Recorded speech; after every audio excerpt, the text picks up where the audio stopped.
Hello friends, மனதின் ஓசையில இன்னைக்கு நாம கேட்க போற கதையோட பேரு அதிசய சுனை நீர்.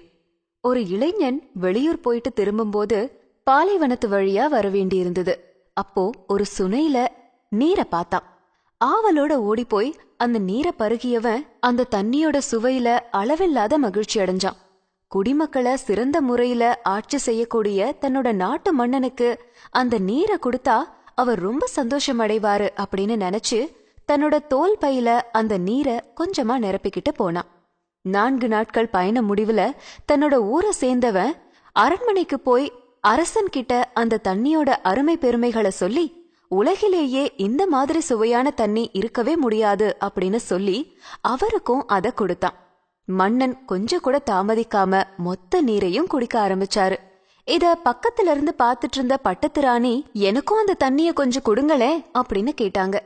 எனக்கும் குடிக்க ஆசையா இருக்கு அப்படின்னு அவங்க சொல்ல, அத கேட்காம மொத்த நீரையும் அவரே குடிச்சு முடிச்சிட்டாரு.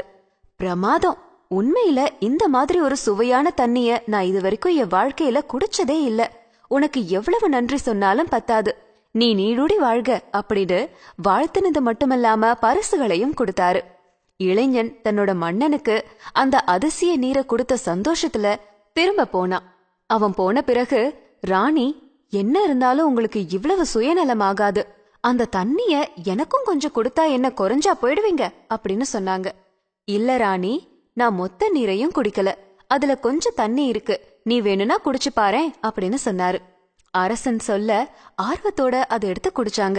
அத குடிச்சதும், சேச்சே, என்ன தண்ணி இப்படி நாற்றம் அடிக்குது அப்படின்னு சொல்லி அந்த தண்ணிய உடனடியா துப்பிட்டாங்க. அதுக்கு மன்னர் சொன்னாரு, உனக்கு அந்த தண்ணில இருந்த சுவைதான் தெரிஞ்சது, ஆனா அவன் என் மேல வச்சிருந்த அன்புதான் எனக்கு தெரிஞ்சது. பாலைவனத்துல தாகம் எடுத்து அலைந்து திரிந்த ஒருவனுக்கு சாதாரண சுனை நீரே தேவாமிர்தம் மாதிரி இருக்கும்.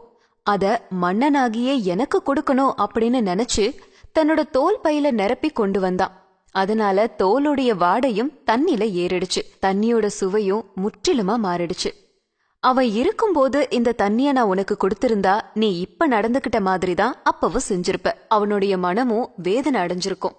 அன்பை விட இந்த உலகத்துல சுவையானது வேற எதுவுமே கிடையாது. நம்மள பெரும்பாலானோர் பொருளுடைய மதிப்பை தான் எடை போடுறோமே தவிர அதுல இருக்கிற அன்பை பாக்குறது இல்ல. அப்படி செய்யறது உள்ள இருக்கிற முத்தை பாக்காம சிப்பிய ஒதுக்குற மாதிரிதான். நீங்க வாழ்க்கையில அந்த மாதிரி எத்தனை முத்துக்களை தவற விட்டு இருக்கீங்க அப்படின்னு தெரியுமா? இனியாவது விழிச்சுக்கணும். மனித உணர்வுகளை மதிக்க கத்துக்கணும். அடுத்த முறை உங்களுக்கு யாராவது பரிசு பொருட்கள் கொடுத்தா அதனோட விலை மதிப்பை பார்க்காம, அது எவ்வளவு பெருசுன்னு பார்க்காம, அதுக்கு பின்னாடி இருக்கிற அன்பை பாருங்க.